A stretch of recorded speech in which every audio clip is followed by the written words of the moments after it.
வணக்கம். இன்றைக்கி முள்ளங்கி சாம்பார் எப்படி பண்ணேன்னு காட்ட போகிறேன். பாருங்கள், சாம்பாருக்கு பருப்பு வேக வச்சாச்சு, முள்ளங்கி வதக்கி வச்சாச்சு, சாம்பாருக்கு தேவையான எல்லா பொருளும் ரெடியாக வச்சாச்சு. ஆல்ரெடி முள்ளங்கி எடுத்து வச்சுருக்கோம் இல்லையா, வணக்கின அதே ஆயிலில் இன்னும் கொஞ்சம் கோகோனட் ஆயில், நான் கோகோனட் ஆயில் தான் ஆட் பண்ணுறேன்.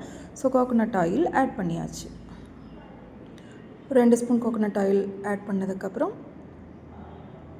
1/2 ஸ்பூன் கடுகு, 1/2 ஸ்பூன் ஜீரகம், கொஞ்சம் கருவேப்பிலை, அப்புறம் கட் பண்ணது எல்லாத்தையும் ஆட் பண்ணிவிட்டு வதக்கி விட்டுடணும். கூடவே கொஞ்சம் மஞ்சத்தூள், கொஞ்சம் சாம்பார் தூள், அதுக்கப்புறம் காஷ்மீர் சில்லி பவுடர், தனியா பவுடர், இதெல்லாம் காரத்துக்கு தகுந்த மாதிரி ஆட் பண்ணிக்கணும். நாங்கள் காரம் கம்மியாக யூஸ் பண்ணுறதுனால கம்மியாக போட்டிருக்கோம். வதக்கி விட்டதுக்கப்புறம் தக்காளி 3 ஆட் பண்ணியிருக்கேன். நான் புளி சேர்த்த மாட்டேன், அதனால் தக்காளி 3 ஆட் பண்ணியிருக்கேன். இப்போ முள்ளங்கி நம்ம பருப்பில் போட்டு அங்கே பற்ற வச்சிடுறோம். இதை நம்ம மூடி வச்சிட்டோம்னா சீக்கிரம் வதங்கிடும். இதை எடுத்து அப்படியே பருப்பில் ஆட் பண்ணிடுறோம். இப்போது சாம்பார் ரெடி. கெட்டியாக இருக்குங்கும்போது ஹாட் வாட்டர் மட்டும்தான் ஆட் பண்ணணும். பச்சை தண்ணி ஆட் பண்ணோம்னா சல்லுன்னு போயிடும். மேலே கொஞ்சம் கொத்தமல்லி தலையும் தூவிட்டோம்னா சாம்பார் ரெடி.